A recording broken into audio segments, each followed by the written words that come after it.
On Thursday, America woke up to the news that US relations with one of its closest allies, Australia, were under pressure. But at a breakfast prayer meeting, the president sought to reassure the nation. When you hear about the tough phone calls I'm having, don't worry about it. Just don't worry about it. It's astonishing to think that we're less than 2 weeks into Donald Trump's administration. He came into Washington and promised that he would shake things up.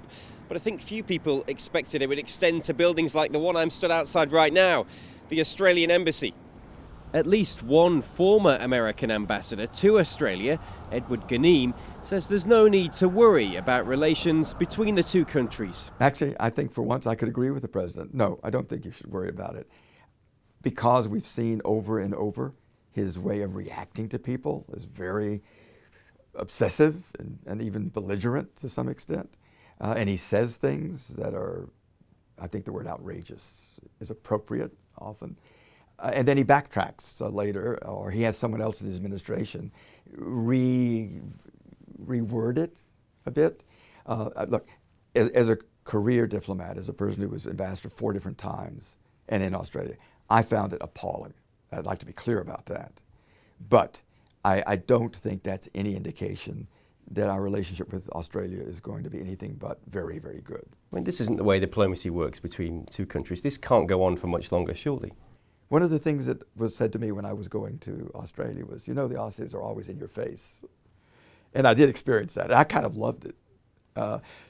So maybe they have to look at it that we're becoming a little more like the Aussies in some ways. But some of Washington's foreign policy establishment say Donald Trump's brash style could switch Australia's focus further north to China. Here's Miles Kaler from the Council on Foreign Relations. If the relationship at the top of that very dense relationship goes off track, that will clearly over time influence how those further down the ladder, if you will, in the relationship view their counterparts and where the relationship is going, and also what the alternatives are. In Australia's case, China. And there has been discussion of that since this contretemps with Mr. Trump, because China is Australia's biggest economic partner, not the United States. The United States is Australia's security partner, and we have an important economic relationship with Australia, but their economic future is clearly with Asia and with China. So that puts Australia in a complicated position to begin with. And if the relationship with the American leadership is rocky, then that makes China's position even stronger and more attractive, it seems to me. Donald Trump has been criticized for employing a senior White House team with little or no government experience.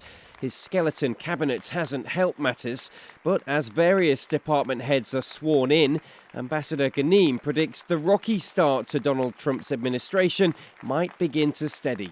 Now that Rex Tillerson is sworn in as Secretary of State and will take over there, you're going to find that more of the pronouncements on international affairs or these interrelationships are going to be out of the State Department, where he does have a different personality and some knowledge. Example is a good one now of our Secretary of Defense, who of course is in place, is traveling in Asia, in Japan and Korea. And he knows the issues very, very well from his own past experience. So he's going to be conveying, I think, a message that's going to be a lot better received and with more confidence on the part of other countries. Will Donald Trump listen to those people, do you think? Well, I think that, again, you have a personality issue here. We don't know for a fact how it's going to work out. He's still going to be very vocal. I don't think we're going to ever see that change. But what we have seen a little bit is that he has said, when asked about the contradiction between what he just did and what one of his appointees has said, well, I'm going to depend on him. He knows, he's going to be making a lot of the decisions in that area. Well, what's in fact going to happen? I can't answer that question. I don't know. I think that he is going to be deferential in many, many ways to those, as long as he can say what he wants to say, the way he wants to say it. Allies and adversaries watch on closely as US foreign policy slowly realigns to Donald Trump's America First agenda. For Checkpoint, I'm Harry Horton in Washington.